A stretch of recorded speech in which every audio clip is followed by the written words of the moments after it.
Jogeshchandra college, Umeshchandra college এর একজন সিয়ার থেকে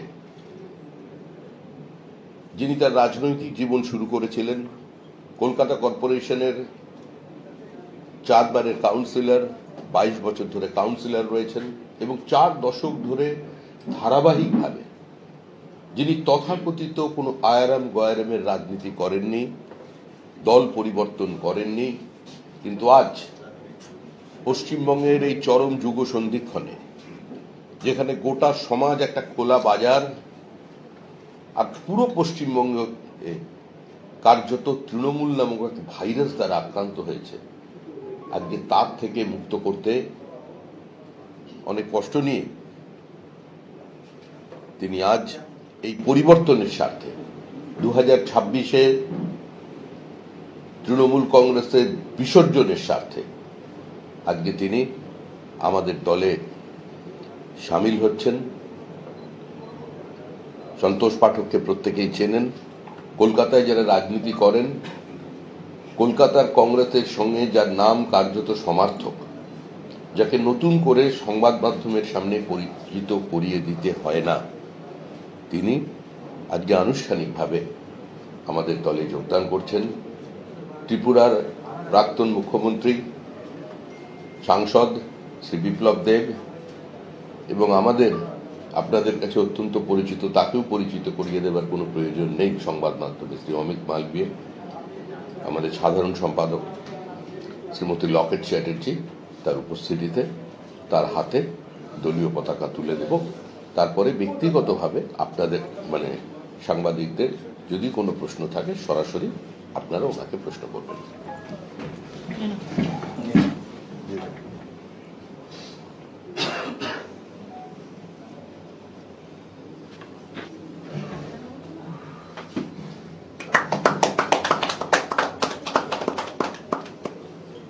बीजेपी जिंदाबाद जिंदाबाद जिंदाबाद, बीजेपी जिंदाबाद जिंदाबाद जिंदाबाद, नरेंद्र मोदी जिंदाबाद जिंदाबाद जिंदाबाद, नरेंद्र मोदी जिंदाबाद जिंदाबाद जिंदाबाद, नवीन जी जिंदाबाद जिंदाबाद जिंदाबाद, सोहेल भट्टाचार्य जिंदाबाद जिंदाबाद जिंदाबाद।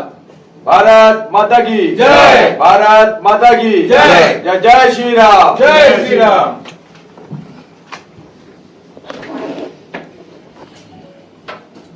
Any question? যে পিসি ভাইপোর যে সরকার এখানে চলছে আপনারা জানেন, গত নির্বাচনে আপনারা জানেন 21-এ নির্বাচনে আমি যেখানে ইলেকশন লড়ি 45 ওয়ার্ড, সেখানে 5 জন আইপিএস অফিসার আর খুব কমলে 10,000 লোক, সেদিন আমার ওই সিটটা নেওয়ার জন্য আমি একাই কাউন্সিলর জিতি, কিন্তু ওই সিটটা নেওয়ার জন্য মহামহিম মুখ্যমন্ত্রী উনি সব করলেন। ওখানে পুলিশ দেখছি, আমি একটা ঘরে গিয়ে দেখছি পুলিশ ভোট মারছে, আমি যখন ওকে গিয়ে আটকালাম, দুটো হাত এরম বন্ধ করে পুলিশ চোখ দেখাতে চাইছে না, ওখান থেকে পালালো। তো এরম সেদিন করলো। তো ওদের তো শুধু যে কোনোভাবে ওরা চাইছে না এখানে বিরোধী দল কেউ থাকে। তারপরে এখন সুযোগ খুব ভালো যে মোদিজির নেতৃত্বে আমার মনে হচ্ছে যে এবার পিসি ভাইপোর বিদায় হয়ে যাবে, বিসর্জন হয়ে যাবে। আমি ব্রাহ্মণ লোক, আমরা শাদী বিবাহ করাই, আর আমরা যখন কেউ মারা যায় তখনও আমরা ওই গিয়ে শ্রাদ্ধও আমরা করাই। তো এবার ওই শ্রাদ্ধটা আমরা করাবো, বিসর্জন দেবো আমরা। আমার মনে হচ্ছে এবার বিজেপি খুব ভালোভাবেই বাংলা থেকে ওনাদেরকে উৎখাত করে দেবে। নিশ্চয়ই নিশ্চয়ই, এটা যদি কংগ্রেস পারলো না, কেন আমি 8 বার আমি ইলেকশন লড়লাম, 8 টাইমস। আমি অধীর দাস যখন 14তে ছিলেন, আমি তখন প্রথম ক্যান্ডিডেট হই এমএলএ। সেখানে এমএলএ এমপি সব রাস্তায় ওরা ঢুকতেই দিচ্ছে না। ওখানে ইকবাল আর ওই ওনার যে দাদা ছিল 62, আপনারা জানেন নিশ্চয়ই, ওই ঝামেলা হয়েছিল, অনেক মারামারি হলো সেদিন ওখানে। তো যে কোনোভাবে ইলেকশনটা আমরা লড়লাম, কিন্তু ওরা যেভাবে মমতা ব্যানার্জি আর ওই অভিষেক ব্যানার্জির নেতৃত্বে যে এই পশ্চিমবাংলায় যেভাবে ইলেকশনটা ওরা করে, সেই ইলেকশনটা আমার বিশ্বাস যে এবার বিজেপির নেতৃত্বে, মোদীজির নেতৃত্বে, আর এখানে শ্রমিকবাবুর নেতৃত্বে, শুভেন্দুবাবুর নেতৃত্বে আমরা এবার নিশ্চয়ই ওই ইলেকশনটা হতে দেবো না। কিন্তু আমি ভেতরে ছিলাম, আমার সামনে দেখছি প্রক্সি মারছে, ওরা লাইন লাগিয়ে দিয়েছে, আর প্রেসিডেন্টিং অফিসার কিছু শোনে না, কিছু কমপ্লেন করলেও শোনে না। তো আমার বিশ্বাস যে এবার নিশ্চয়ই কিছু পরিবর্তন এখানে হবে। না, নেতৃত্ব আমি বলবো না, অধীরদা তো খুব ভালোই করে নেতৃত্ব, আমি সেটা না, এই শুভঙ্কর- বিতর্কে দেখুন, এই বিতর্কে আমরা আমি- ওখানে আমি- আজকে হ্যাঁ। ঢুকতে দিতে চাই না। আমি অতদিন ছিলাম, আমি এখন কিছু এখন বলতে- কংগ্রেস নিয়ে তাকে কোনো প্রশ্ন করা যাবে না। কংগ্রেসটা এখন অতীত। এখন তিনি বিজেপির সদস্য, এই মুহূর্তে বিজেপির সদস্যতা গ্রহণ করেছেন। কংগ্রেস নিয়ে যা বলার, কংগ্রেসের বর্তমান অবস্থা নিয়ে যা বলার, সেটা বিজেপির মুখপাত্ররা বলবেন। ওকে আর এই প্রশ্নটা করবেন না, এটাই আমি আগ্রহ করবো। এটা রাজনৈতিক শিষ্টাচার বিরোধী। আপনি বললেন যে চৌরঙ্গিতে তাহলে দাঁড়াচ্ছে না? আমি তো জানি না পার্টি যে কি করবে সেটা আমি না, একবারে নির্বাচনের নির্বাচনের কখন কখন আমরা কাকে জয়েন করাবো কাকে করাবো না, সেটা সম্পূর্ণ পার্টির সিদ্ধান্ত। আমরা ওনার সঙ্গে যোগাযোগ করেছি, উনিও আমাদের সঙ্গে কথা বলেছেন। দীর্ঘ আলোচনার পরে ওনার মনে হয়েছে যে এই মুহূর্তে একমাত্র বিজেপিই পারে পশ্চিমবঙ্গ থেকে তৃণমূল কংগ্রেসকে উৎখাত করতে, এবং এই বাইনারিটা 2019 সালে পশ্চিমবঙ্গের মানুষই তৈরি করে দিয়েছেন, এটা আমাদের তৈরি করা নয়।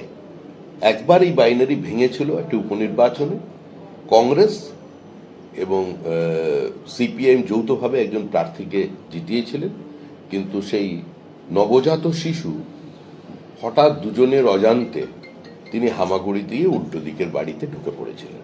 সুতরাং পশ্চিমবঙ্গের মানুষ এই মুহূর্তে জানেন কংগ্রেসকে জেতালেও সে আবার হয়তো নীল সমুদ্রে স্নান করে নেবে, সেজন্য সরাসরি ভোট হচ্ছে। আর এই ভোট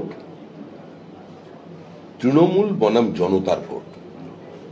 এই ভোট শুধুমাত্র বিজেপি বনাম তৃণমূল কংগ্রেসের নয়, পশ্চিমবঙ্গের সাধারণ মানুষ, পশ্চিমবঙ্গের শিক্ষিত যুবক যুবতী যাদের মেধা প্রতারিত হয়েছে, পশ্চিমবঙ্গের অসংগঠিত শ্রমিক, পশ্চিমবঙ্গের ভূমিহীন কৃষক যাদের বর্গা কেড়ে নেওয়া হয়েছে, আলু চাষিদের যাদের আজকে আত্মহত্যা করতে হচ্ছে, যে চাষিদের অবস্থা আজকে করুন, পেঁয়াজ চাষি থেকে শুরু করে, এবং বৃহৎ শিল্প না আসার কারণে নতুন বড় কর্মসংস্থানের সুযোগ তৈরি হচ্ছে না।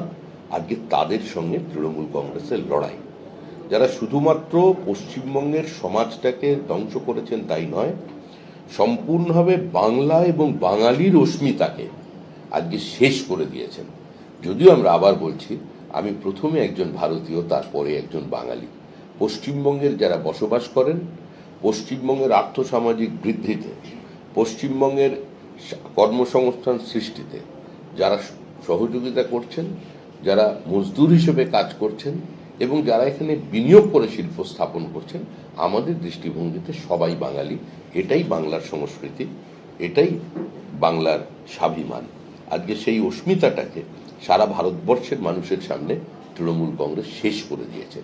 আজকে শুধু পশ্চিমবঙ্গ নয়, পশ্চিমবঙ্গের বাইরে যেখানে যত বাঙালি আছে, এন্টায়ার বেঙ্গলি ডায়াসপোরা, সারা পৃথিবী জুড়ে যত বাংলার মানুষ আছেন, সে বাংলা ভাষায় কথা বলুন আর হিন্দিতে কথা বলুন, যার শিকড়টা বাংলার মাটিতে আছে, তারা আজকে সবাই চাইছেন এই মুহূর্তে এই সরকারটা চলে যাক। আজকে